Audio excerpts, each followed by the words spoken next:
માન્ય અધ્યક્ષ તમારે મારા જવાબ આપવો પડશે. તમારે મારા જવાબ આપવો પડશે. તમે મને જવાબ આપો. તમે મને જવાબ કોંગ્રેસના સભ્યોને સામાન્ય સભાની મને આવે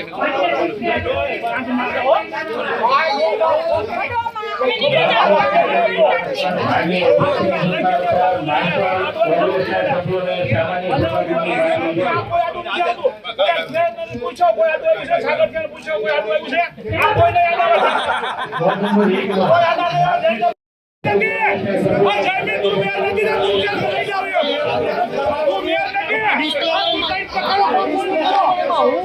બંધારણની જોગવાઈ મુજબ રાજકોટ કે કોઈ પણ મહાનગરપાલિકાનું દર 2 મહિને બજેટ જનરલ બોર્ડ બોલાવવાનું હોય. આ બોર્ડના 10 દિવસ અગાઉ જ્યારે એજન્ડા બહાર પાડવામાં આવે ત્યારે દરેક સભ્યને સૂચના મળતી હોય છે કે તમે પ્રશ્નોત્તરીમાં ભાગ લો.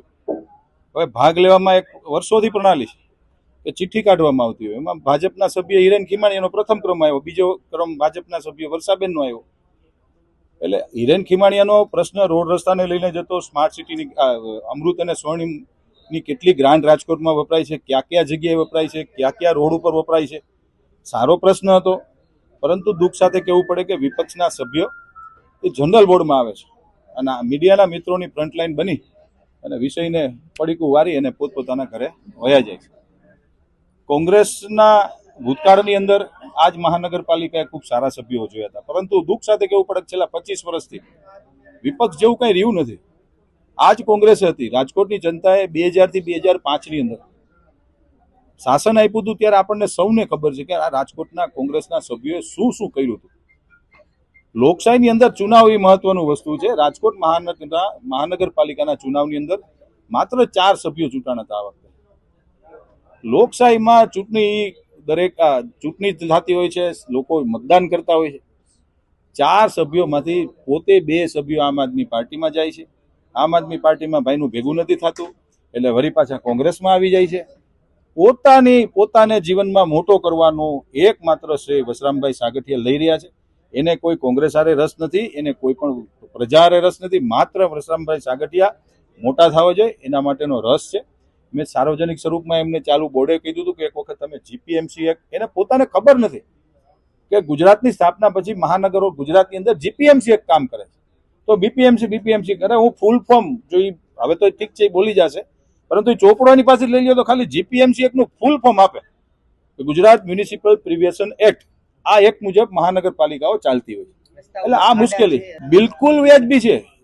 ભારતીય જનતા પાર્ટીના સભ્યનો જે પ્રશ્ન હતો એ આના માટે ન જ હતો, પરંતુ એક પરંપરા હોય છે કાયદો મુજબ કે જ્યારે વિપક્ષ ભૂતકાળમાં વિપક્ષના સભ્યો જ્યારે પ્રથમ ક્રમ એનો આવતો ત્યારે અમે એક પણ શબ્દ ક્યારેય બોલ્યા નથી. પણ હવે એને મેં જેમ કીધું એ મીડિયામાં જવું છે અને પોતાની સ્વપ્રસિદ્ધિ કરવી છે. કોંગ્રેસમાં એને રસ નથી રહ્યો, પોતે મોટા થવા જોઈએ રાજકોટની અંદર. આ માત્ર ને માત્ર આ વાત છે. આવું જ નથી એને માર્કેટની અંદર જનરલ બોર્ડમાં આવવાનું, ખેલ કરવાનો અને એ નીકળી જાય છે. ખાડાની જે વાત છે ત્યાં સુધી ડામર અને પાણી વિરુદ્ધાભાસ કહી શકાય છે. રાજકોટની અંદર આ વખતે ભારેથી અતિ ભારે વરસાદ આવ્યો જેના કારણે રોડ તૂટી ગયા છે. સ્વીકારીએ છીએ અમે. જેટ પેચિંગના માધ્યમથી રાજકોટના કુલ 52 રાજમાર્ગો છે. અત્યારે કાલાવ રોડ પ્રમુખ સ્વામિનારાયણ મંદિરની સામેનો આખો પટ્ટો અમે જેટ પેચિંગથી લઈ લીધો છે. પરંતુ આખા રાજકોટની અંદર પેચ વર્ક કરતા આજે 10-15 દિવસ જેવું થશે. જેટ પેચિંગ આખી નવી ટેકનોલોજી દ્વારા અમે એક રોડ કરતા, આખો કાલાવ રોડ કરતા 24 કલાક નથી થતા એટલી આધુનિક ટેકનોલોજીથી રોડ બનાવી રહ્યા છીએ. ખાડો મને પણ નડે છે, ખાડો રાજકોટના લોકોને પણ નડે છે. અમે એવું જરાય નથી માનતા કે અમે ખાડા નથી નડતા, અમને નડે જ છે ખાડા. પરંતુ વરસાદ આજે આભ ફાટ્યું હતું રાજકોટની અંદર એટલે રોડ તૂટ્યા છે. પરંતુ આપના માધ્યમથી રાજકોટની જનતાને હું કમિટમેન્ટ આપું છું, મારી ખાતરી છે કે વધીને 15 થી 20 દિવસની અંદર આખા રાજકોટના ખાડા અમે પૂરી દઈશું. જ્યારે કોઈ પણ ઝાડવું પડે ત્યારે જે નીચેનું થડ હોય એ થડનો અને જે મુખ્ય જે મોટા લાકડા હોય એનો જ ઉપયોગ સ્મશાનમાં કરવો એવું વર્ષો પહેલા ભારતીય જનતા પાર્ટીનું જ્યારે શાસન હતું ત્યારે નિર્ણય થયો છે અને એ મુજબ જ અમે લોકો કામ કરી રહ્યા છીએ. જે 4 ગાડી જે લેફ્ટ બોલે છે, મિસ બોલે છે, એ ડાળખીઓની ગાડી પણ તેમ છતાંય તેમ છતાં હું કહું છું કે મેં પોતે એ એજન્સીઓનું પેમેન્ટ અટકાવ્યું છે, મેં તપાસ સમિતિ પણ નિમી છે.